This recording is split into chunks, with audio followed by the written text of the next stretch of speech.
Most important question asked is, why did you do this? What, in other words, what were your thoughts and concerns that prompted you to fill this form out? Again, we're driving at the most important question. Why? Why did you do this?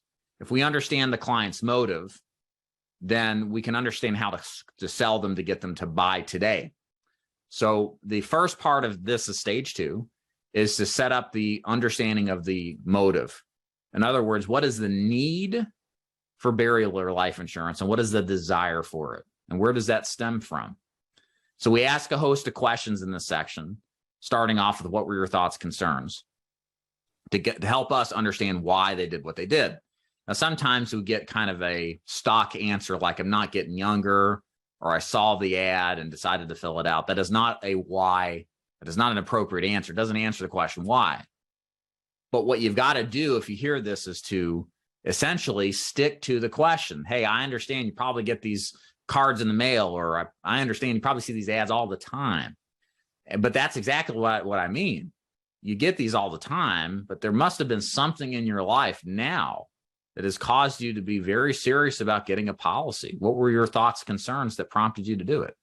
So we stay on that why, and we need to get the emotional response. Again, we're asking a pretty heavy question here. And some people, they don't like wear their emotions on their sleeves, right? So you need to hold them accountable, though, to answering that question. There has to have been something that prompted them to do this. And you got to get that answer. We'll also ask some questions like, what are you doing right now for your life insurance? Nothing? Wow. Well, if you die tomorrow, how do you take care of this burden? So that way we kind of put salt on the wound, get them to really live what it's like to have the problem unsolved, right?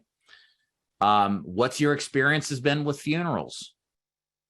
Who died? Oh, your mom died. How'd you guys pay for it? You didn't have coverage. What was that like? Or you did have coverage. What was that like? Again, to relay the experience of the problems or the pleasure of being prepared, and connecting that why they should be prepared today as well. Okay. What do you want your new life insurance policy to do for you? There's a bit of momentum there. We're assuming they're going to buy. So what do you want your new life insurance policy to do for you? We're getting them answering a question with the idea in mind that they're owning a new policy, right? So it's kind of a forward momentum type of language. And then we go into inflation. We'll get to that in a minute. But all of these questions I've asked prior to the inflation question are helping us in the mind of the client craft the image of owning it and understanding with clarity and conviction what it's going to do and why they should own it. If you don't get good at this part of the sales presentation, it's very hard to close somebody today, especially on the phone. I think it's probably more imperative to do this right on the phone than in person, because in person, you're in the home and there's a sense of urgency just created from that. But over the phone, they can hang up on you. So you really got to get them to explain to you why today is the day to take action.